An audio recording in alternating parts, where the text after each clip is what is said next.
Mencari teman itu susah dan mencari musuh itu gampang. Begitu kira-kira persepsi dalam pikiran Anda. Dan itulah pandangan umum dari pemikiran orang-orang kebanyakan. Bagaimana jika kenyataannya mencari musuh itu susah sedangkan mencari teman itu gampang? Musuh didefinisikan sebagai pihak lain yang selalu berseberangan atau berlawanan. Dan biasanya musuh itu selalu dan bahkan menginginkan kehancuran orang yang dimusuhinya. Mencari musuh lebih mudah karena Anda meyakini bahwa diri Anda mudah untuk dimusuhi. Sebaliknya, jika Anda meyakini Anda tidak mudah untuk dimusuhi, maka mencari musuh itu susah. Sampai di sini, semoga bisa dipahami dan bisa memosisikan mindset Anda tetap positif. Pada dasarnya manusia tidak bisa hidup sendirian. Manusia butuh kawan dan juga lawan, karena manusia lebih takut terhadap rasa bosan daripada rasa sakit. Bahkan Tuhan sengaja menciptakan setan sebagai musuh manusia sejak umur kamu kurang dari 1 detik di dunia ini. Dengan punya musuh, Anda akan memeras seluruh kemampuan otak Anda untuk mencari strategi dan taktik untuk mengalahkan musuh Anda. Anda tidak bisa bersantai-santai jika Anda punya musuh di luar sana yang setiap saat bisa menghabisi Anda. Manusia, seperti para nabi, juga punya musuh.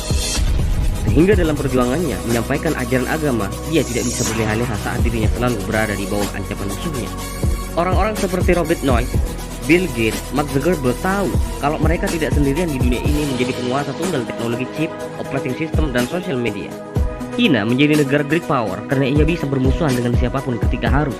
Demikian juga Amerika, demikian juga Israel, Iran, Turki, India, Jepang, dan mungkin Indonesia.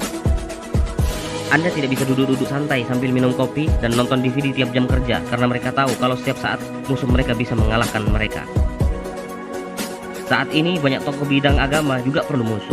Musuh mereka bisa tokoh yang berlainan pendapat, berlainan afiliasi politik, dan apapun yang bagi mereka adalah musuh. Termasuk pegiat literasi anak muda dan ekonomi kerakyatan seperti kami juga punya musuh. Maka saatnya bagi Anda untuk mencari musuh Anda.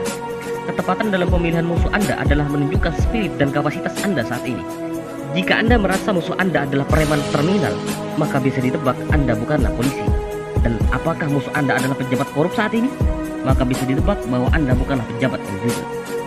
Paul Newman berkata, "If you don't have enemies, you are doing something wrong." Jika Anda tidak memiliki musuh, Anda melakukan sesuatu yang salah. Ya, musuh kamu harus benar-benar nyata. Maka kenali musuh Anda, dan Anda tidak perlu banyak asumsi tentang pihak lain agar menjadi musuh. Musuhmu harus berada di dunia nyata dan bukan di imajinasi dan angan-angan. Ya, musuh Anda harus ada alias eksis.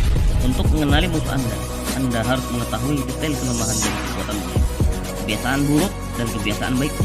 So, informasi apapun tentang itu penting. Nah, Anda semakin paham atau semakin bingung? Tenang, di sini kepekaan Anda sedang ditantang.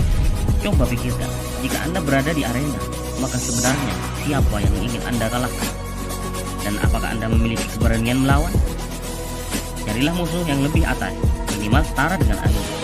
Kamu bisa ukur kemampuan diri, kemudian mencari musuh lebih tinggi yang sekiranya menurut otak Anda punya kekuatan untuk mengalahkannya. Jangan bertingkah konyol dengan mencari musuh yang di bawah Anda. Musuh singa bukanlah kucing piaraan. Lebih baik, buatlah daftar urutan musuh Anda berdasarkan kekuatan dan kemampuan mereka. Lalu sebelum Anda deklarasikan perang, rencanakan banyak taktik. Taktik A, taktik B, dan taktik C hingga rencana darurat. Perhitungkan dari arah mana saja Anda akan menyerang dan Anda tahu persis taktik yang mana yang ingin Anda gunakan dan bagaimana menggunakannya. Untuk mendeklarasikan perang, bisa Anda lakukan dengan cara terang-terangan atau diam-diam. Contohnya, Anda membuat pernyataan melalui media massa atau jika itu dianggap terlalu terang-terangan, Anda bisa deklarasikan dalam hati. Contohnya dalam kalimat berikut ini. Saya, Rashiki, dengan ini menyatakan musuh terhadap Jamaluddin. Hal-hal yang mengenai peperangan diselenggarakan dengan cara seksama dan dalam tempo yang sesingkat-singkatnya. Tak ada kata lain dari saya, berperanglah. Setiap orang butuh musuh, bahkan organisasi dan bahkan negara sekalipun.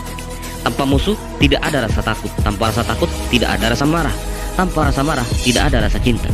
Timbulnya rasa takut sama halnya mempersiapkan organisme untuk menghadapi suatu perjuangan. Dalam sudut pandang objektif, rasa takut adalah salah satu kekuatan utama yang menggerakkan dan mentransfer rasa rangsangan. Reaksi yang terjadi dalam diri individu kemudian menggerakkan individu lainnya untuk melindungi diri dari rangsangan atau bahaya eksternal dan menjauhkan diri dari hal-hal yang dapat melukai diri sendiri atau menyebabkan bahaya lain. Demikian pula kemarahan dapat dipahami sebagai respon terhadap tekanan. Artinya, rasa marah muncul dan menjadi agresif saat menghadapi situasi yang mengganggu. Sedangkan rasa takut adalah fundamental dari keseluruhan emosi tersebut. Cinta dapat muncul dalam bentuk rasa marah dan rasa takut. Cinta adalah rasa yang universal, cinta tanah air, cinta lawan jenis, cinta binatang, dan sebagainya. Unsur-unsur emosi di atas kemudian dibangkitkan melalui adanya musuh Anda. Pertanyaannya, seberapa besar cintamu terhadap negara misalnya? Kalau Anda belum menemukan musuh negara ini, maka cinta hanya sekedar cinta. Temukanlah musuhnya, nyatakan perang, maka cinta dibuktikan selelahnya. Dan sebaiknya, negeri ini tidak diam apalagi sibuk mencari kawan. Sampai tidak sadar, justru ia adalah lawan. Ingat, pertemanan itu tidak abadi, karena yang abadi adalah kepentingan Anda sendiri. Maka bertemanlah bukan karena teman itu bisa menyelesaikan masalah dan Anda bisa bergantung padanya, akan tetapi bertemanlah karena Anda membutuhkan dukungan kekuatan untuk melawan musuh-musuh Anda. Bertemanlah dengan musuh, sebab musuh yang bersekutu adalah yang paling mengerti kepentingan sendiri. Yang menjadi teman selama kepentingan diakomodasi oleh sekutu atau teman itu, maka Anda bisa mempertahankannya selama mau dan mampu. Tapi jika sekutu itu bullshit, segera hentikan.